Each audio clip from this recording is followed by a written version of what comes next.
नमस्कार. आवाज माझा वृत्तवाहिनीत आपल्या सगळ्यांचं स्वागत. वळीच्या काही ठळक घडामोडींकडे. पॉर्ट टॅक्सी प्रकल्पाच्या व्यवहार्यतेचा तांत्रिक अहवाल महिनाभरात होणार सुरू. खासदार नरेश म्हस्के यांच्या उपस्थितीत सुशोभीकरणाच्या कामाचं उद्घाटन आणि पत्रकार संघाकडून अतिरिक्त आयुक्तांचा सन्मान. ठाणेकरांच्या दैनंदिन प्रवासाला वेग देण्यासाठी प्रस्तावित पॉर्ट टॅक्सी प्रकल्पाच्या व्यवहार्यतेचा तांत्रिक अहवाल पुढील महिनाभरात पूर्ण करण्यात येईल असं आश्वासन ठाणे महापालिका आयुक्त सौरभ राव यांनी परिवहन मंत्री प्रताप सरनाईक यांना दिले. प्रकल्पाच्या अंमलबजावणीपूर्वी तांत्रिक मानकं, प्रत्यक्ष व्यवहार्यता आणि सामाजिक परिणामांचा सखोल अभ्यास करण्यासाठी स्वतंत्र तांत्रिक सल्लागार संस्थेची नियुक्ती करण्यात आली असल्यानं प्रकल्पाला आता गती मिळण्याची अपेक्षा व्यक्त होतीये. ठाणे महापालिकेच्या स्थायी समिती सभागृहात परिवहन मंत्री प्रताप सरनाईक यांच्या अध्यक्षतेखाली माजिवडा ओवळा मतदारसंघातील विविध विकास कामांचा आढावा घेण्यासाठी बैठक झाली. ठाणे शहरात वाहनांची संख्या झपाट्यानं वाढतेय. घोडबंदर रोड, माजिवडा, कापूरबावडी, वागळे स्ट्रीट आणि पूर्व पश्चिम जोडणाऱ्या मार्गांवर दररोज मोठी वाहतूक कोंडी होतीये. मेट्रो, रेल्वे आणि बस सेवेला पूरक वाहतूक व्यवस्था म्हणून पॉर्ट टॅक्सीचा विचार करण्यात येतोय. त्यामुळे नागरिकांचा प्रवास अधिक जलद आणि सोयीस्कर होण्याची अपेक्षा आहे. पॉर्ट टॅक्सी आणि मेट्रो प्रकल्पांच्या अंमलबजावणीपूर्वी स्थानिक नागरिक, व्यापारी आणि रहिवाशांशी संवाद साधून त्यांच्या सूचना आणि आक्षेपांचा विचार केला जाणार आहे. ठाण्यातील वाढती वाहतूक कोंडी आणि सार्वजनिक वाहतुकीवरील वाढता ताण लक्षात घेऊन पॉर्ट टॅक्सी प्रकल्पाला पर्यायी वाहतूक व्यवस्था म्हणून विकसित करण्यावर भर देण्यात आला. प्रस्तावित अंतर्गत मेट्रोच्या अलाइनमेंटवरून नागरिकांकडून आक्षेप नोंदवण्यात येत असल्यानं पॉर्ट टॅक्सी प्रकल्पातही भविष्यात कोणतेही तांत्रिक किंवा स्थानिक अडथळे निर्माण होऊ नयेत यासाठी सर्व बाबींची सखोल तपासणी करण्याच्या सूचना देण्यात आल्या. ठाण्यातील सरे परिसरातील ऐतिहासिक लोकमान्य टिळक आळीचं सुशोभीकरण करण्यात आलं असून या ठिकाणी लोकमान्य टिळकांचं भव्य भित्तिचित्र साकारण्यात आलंय. या सुशोभीकरणाच्या कामाचं उद्घाटन खासदार नरेश म्हस्के यांच्या उपस्थितीत करण्यात आलं. थोर स्वातंत्र्य सैनिक आणि देशाच्या स्वातंत्र्य लढ्यात योगदान देणाऱ्या महापुरुषांची माहिती नव्या पिढीला व्हावी या उद्देशानं या स्मारकाची निर्मिती करण्यात आल्याचं म्हस्के यांनी सांगितलं. दरम्यान यावेळेला खासदार म्हस्के यांनी शिवसेना ठाकरे गटाचे खासदार संजय राऊत यांच्यावर जोरदार टीका केली. बेगाने शादी में अब्दुल्ला दिवाना हे एकनाथ शिंदे साहेबांनी सांगितले. आता त्यांच्याकडे दुसरा कोणताही विषय राहिलेला नाही अशी टीका म्हस्के यांनी केली. अमित शहा यांच्या पुणे दौऱ्यावरून संजय राऊत यांनी केलेल्या टीकेवरही म्हस्के यांनी निशाणा साधला. अमित शहा यांच्यावर टीका करणाऱ्यांची आपली ऐपत आणि योग्यता आहे का याची सर्वप्रथम संजय राऊत यांनी तपासणी करावी असा टोला त्यांनी लगावला. जंतर मंतरवरील आंदोलनाच्या मुद्द्यावरूनही म्हस्के यांनी काँग्रेस आणि राहुल गांधी यांच्यावर सवाल उपस्थित केले. राहुल गांधी दिल्लीमध्ये असतानाही जंतर मंतरवरील आंदोलनाच्या ठिकाणी ते का गेले नाहीत असा सवाल त्यांनी केला. तसंच या आंदोलनाचं श्रेय घेण्यासाठी राहुल गांधी प्रयत्न करत असल्याचा आरोपही म्हस्के यांनी केला. संसदेत सरकारची बाजू समोर येऊ नये आणि महत्त्वाच्या विधेयकांवर चर्चा होऊ नये यासाठी संसद बंद ठेवण्याची कारणं शोधली जात असल्याचा आरोपही त्यांनी केला. वंदे मातरम विधेयकावरूनही नरेश म्हस्के यांनी संजय राऊत यांच्यावर टीका केली. वंदे मातरम या राष्ट्रगीताचा सन्मान केला पाहिजे. काँग्रेस आणि तृणमूल काँग्रेसनं या विषयाला विरोध केला. त्यावेळेला संजय राऊत यांनी त्यांना पाठिंबा का दिला असा सवाल त्यांनी उपस्थित केला. आपल्या खासदारांसमोर वंदे मातरम गीताला विरोध होत असताना संजय राऊत यांनी शहाणपणाची भाषा करू नये असा टोला लगावत म्हस्के यांनी राऊतांवर टीकास्त्र सोडलं.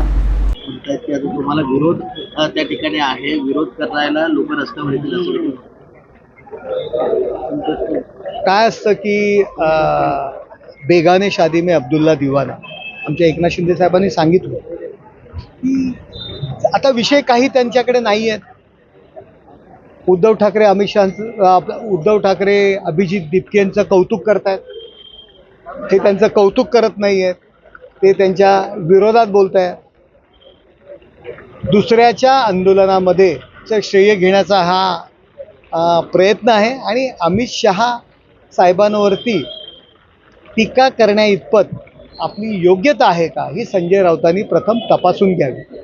पुण्यामध्ये मोठ्या प्रमाणात काँग्रेस आंदोलन करत आहे, वंचित देखील आंदोलन करत आहेत. अमित शहा यांच्यामुळे विद्यार्थ्यांवरती लाठीचार्ज करण्यात आलेला आहे. त्याच्यावर जबाबदार जे राहुल गांधी आज या विषयावर बोलतायत त्याच राहुल गांधींनी जंतर मंतरवरती जे आंदोलन सुरू होतं त्या ठिकाणी एकही खासदारांनी जायचं नाही.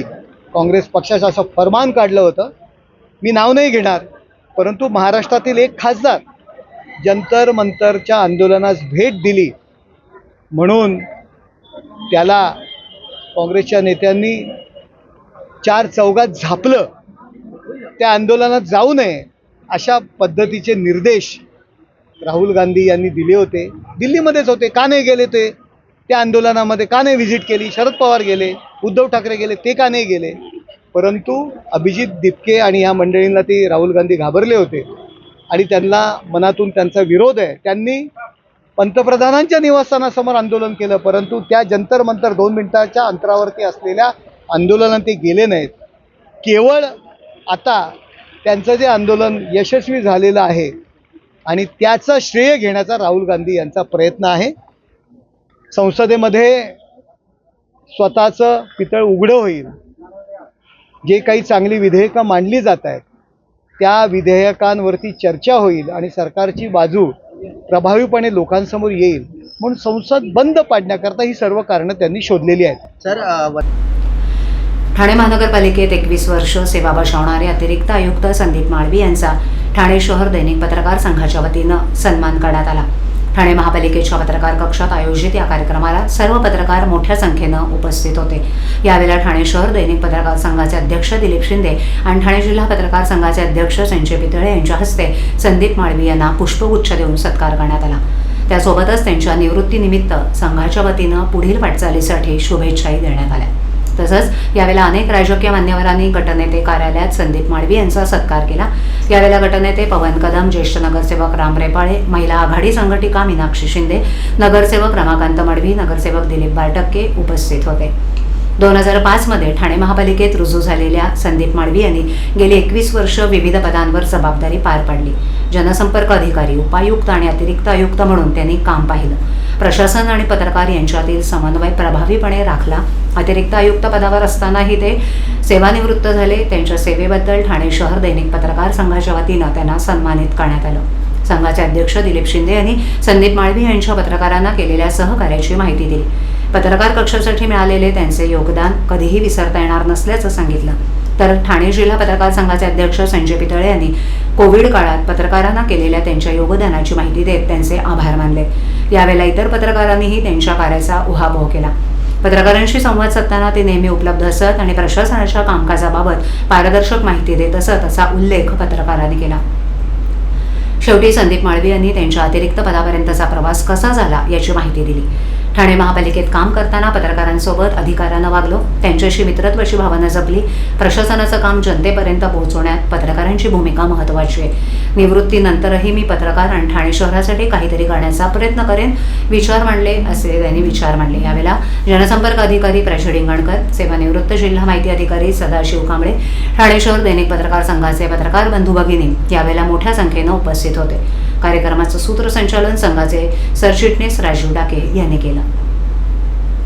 भिवंडी इथे 30 जुलै रोजी धोकादायक इमारत कोसळून 9 जणांचा मृत्यू झाल्याच्या दुर्दैवी घटनेच्या पार्श्वभूमीवर ठाणे महापालिकेचे आयुक्त सौरभ राव यांनी शहरातील जुन्या आणि मोडकळी झालेल्या इमारतींबाबत तातडीनं प्रतिबंधात्मक उपाययोजना राबवण्याचे निर्देश दिलेत. मुख्यमंत्री कार्यालयाकडून प्राप्त झालेल्या सूचनांनुसार तसंच शासनाच्या मार्गदर्शक तत्वांनुसार सर्व विभाग समितींनी आपल्या कार्यक्षेत्रातील जुन्या आणि धोकादायक इमारतींची पुन्हा सखोल पाहणी करून आवश्यक ती कार्यवाही करण्याचे आदेश देण्यात आले. C1 प्रवर्गातील धोकादायक इमारतींना महाराष्ट्र महानगरपालिका अधिनियमाच्या कलम 264 अन्वये नोटिसा बजावून रहिवाशांना संभाव्य धोका समजावून सांगत इमारती तातडीनं रिकाम्या करून निष्कासित करण्याची कार्यवाही करण्यात आली. इमारत रिकाम्या करण्यापूर्वी भाडेकरू आणि सदनिका धारकांच्या ताब्यातील चटई क्षेत्रफळाची मोजणी करून त्याबाबतचं प्रमाणपत्र संबंधितांना देण्याचेही निर्देश आयुक्त राव यांनी दिलेत. तसंच इमारती रिकाम्या करण्यास अडथळा निर्माण झाल्यास संबंधित इमारतींचा वीज आणि पाणी पुरवठा खंडित करण्यात यावा. इमारत कोसळण्यापूर्वी दिसणाऱ्या धोक्याची माहिती नागरिकांना देण्यासाठी इमारतीवर इशारा फलक लावण्यात यावा. ज्या रहिवाशांकडे पर्यायी व्यवस्था उपलब्ध नसेल त्यांच्यासाठी पालिकेनं निश्चित केलेल्या स्थलांतर शिबिरांमध्ये तात्पुरती निवास व्यवस्था उपलब्ध करून देण्यात यावी. शिवाय प्रत्येक विभाग स्तरावर तांत्रिक अधिकाऱ्यांचे स्वतंत्र पथक स्थापन करून धोकादायक इमारतींची नियमित तपासणी आणि त्याचा आढावा घेण्याच्या सूचना आयुक्तांनी दिल्या. C2A, C2B आणि C3 प्रवर्गातील इमारतींबाबत शासनाच्या परिपत्रकानुसार आवश्यक ती कार्यवाही करण्याचे निर्देश देत आयुक्तांनी सर्व विभागांनी समन्वयानं काम करून कोणतीही दुर्घटना घडणार नाही यासाठी सर्वतोपरी दक्षता घेण्याचे आदेश आयुक्त राव यांनी दिले आहेत. मुंबई महापालिकेत अधिकृत वाहनांच्या खरेदीवरून वाद सुरू असतानाच आता ठाणे महापालिकेतही नव्या गाड्यांच्या खरेदीचा मुद्दा चर्चेत आलाय. आर्थिक अडचणींचा सामना करत असलेल्या ठाणे महापालिकेनं 4 प्रमुख पदाधिकाऱ्यांसाठी नवीन गाड्या खरेदी केल्याची माहिती समोर आली आहे. पालिका प्रशासनाच्या सूत्रांनुसार उपमहापौर, सभागृह नेते, विरोधी पक्षनेते आणि स्थायी समिती सभापती या पदांसाठी महिंद्रा UV 700 मॉडेलच्या गाड्या खरेदी करण्यात आल्यात. विशेष म्हणजे स्थायी समिती सभापतीची निवड अद्याप झालेली नसतानाही त्या पदासाठी गाडी मागवण्यात आली. सूत्रांच्या माहितीनुसार एका गाडीची किंमत सुमारे 16 लाख रुपये असून 4 गाड्यांसाठी एकूण 60 ते 62 लाख रुपयांचा खर्च करण्यात आला. शिवाय महापौर शर्मिला पिंपळकर यांच्या वापरासाठीही लवकरच नवीन इनोव्हा उपलब्ध करून दिली जाणार असल्याची माहिती प्रशासनातील सूत्रांनी दिली. या वाहनाची किंमत सुमारे 20 लाख रुपये असल्याचं सांगण्यात येते. पालिकेची आर्थिक स्थिती डबघाईला आलेली असताना नव्या वाहनांवरील खर्चावरून विरोधकांनी प्रशासनावर टीका केली. मुंबईनंतर आता ठाण्यातही अधिकृत गाड्यांच्या खरेदीवरून राजकीय वाद पेटण्याची चिन्ह दिसत आहेत. दरम्यान या प्रकरणावर महापौर शर्मिला पिंपळकर आणि गटनेते पवन कदम यांनी आपापल्या भूमिका स्पष्ट केल्या आहेत.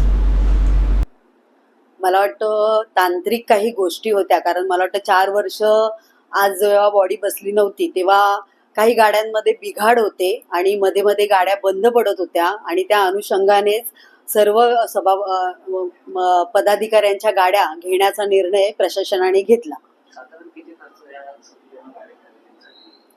बघा, आता साधारण खर्च सांगण्यापेक्षा मला वाटतं ज्या तांत्रिक बाबी आपल्याला पूर्ण करायच्या होत्या त्या करण्याचा प्रयत्न प्रशासनाकडे आम्ही लोकांनी केला होता आणि त्या प्रकारे त्यांनी मान्य केला आहे. विरोधक देखील आता खरं तर तीव्र टीका करताना पाहायला मिळतात. कसं बघता? नाही, हे बघा, नवीन गाड्या ज्या घेतलेल्या आहेत त्या गाड्या काय एकदम हायफाय नाही आहेत. जो काय प्रोटोकॉल आहे, जी काय आर्थिक तरतूद आहे पदाधिकाऱ्यांना गाडी घेण्याची, त्या आर्थिक तरतुदीनुसारच प्रशासनाने त्या गाड्या घेतलेल्या आहेत. दुसरा मुद्दा असा आहे की गाड्या का घेतल्या, तर तुमच्या माहितीसाठी सांगतो, मागे जेव्हा गाड्या घेतल्या होत्या त्याच्यानंतर 1-1.5 वर्षामध्येच कोविडचा काळ आला आणि ह्या कोविडच्या काळामध्ये सर्वच यंत्रणा ठप्प होती. त्याप्रमाणे ह्या गाड्यासुद्धा तशाच बंद अवस्थेत काही प्रमाणात होत्या. त्याच्यानंतर महापालिकेची मुदत संपल्यानंतर 4 वर्षाची जो काळ होता, 4 वर्षाचा जो काळ होता प्रशासनाचा, त्या काळात सुद्धा त्या वाहनं ती बंद अवस्थेत होती आणि त्याच्यामुळे ह्या गाड्या नव्याने घेणं अपेक्षित होतं. कारण का अनेक वेळा बघता येते, महापौरांची गाडी असेल, जगदाळे साहेबांची गाडी असेल, विरोधी पक्षनेत्यांची गाडी असेल, ती बंद पडत होती प्रवासात.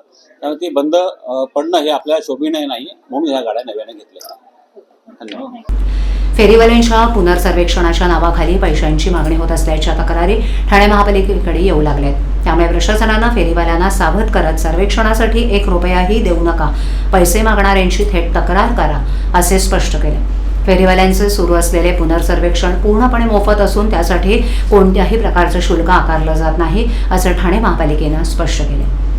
फेरीवाला अधिनियम 2014चे कलम 38 मधील तरतुदीनुसार राज्य शासनानं तयार केलेल्या महाराष्ट्र पथविक्रेता उपजीविकेचं संरक्षण आणि पथविक्री विनिमयन महाराष्ट्र योजना 2017 तयार केली. या योजनेतील तरतुदीनुसार पहिल्या सर्वेक्षणानंतर प्रत्येक 5 वर्षांनी पुनर्सर्वेक्षण करणं आवश्यक आहे. त्यानुसार ठाणे महापालिकेनं शहरातील सर्व फेरीवाल्यांचा पुनर्सर्वेक्षण हाती घेतलं असून हे काम मेसर्स विदसिद्ध इन्फोटेक या संस्थेमार्फत केलं जाते. शहरातील फेरीवाल्यांचं पुनर्सर्वेक्षण सुरू झालं असून हे सर्वेक्षण पूर्णपणे मोफत आहे. मात्र सर्वेक्षणाच्या नावाखाली पैशांची मागणी केल्याच्या तक्रारी पालिकेकडे येऊ लागल्यानं प्रशासनानं गंभीर दखल घेतली. फेरीवाल्यांनी कुणालाही पैसे देऊ नयेत आणि पैशांची मागणी झाल्यास तात्काळ संबंधित प्रभाग समितीच्या सहाय्यक आयुक्तांकडे तक्रार करावी असं आवाहन अतिक्रमण नियंत्रण आणि निष्कासन विभागानं केले. आवाज माझावरील एखादी बातमी पाहिजे असले तर तुम्ही YouTube, Instagram आणि Facebookवरही पाहू शकता. तर मग नक्की सबस्क्राईब करा आवाज माझा.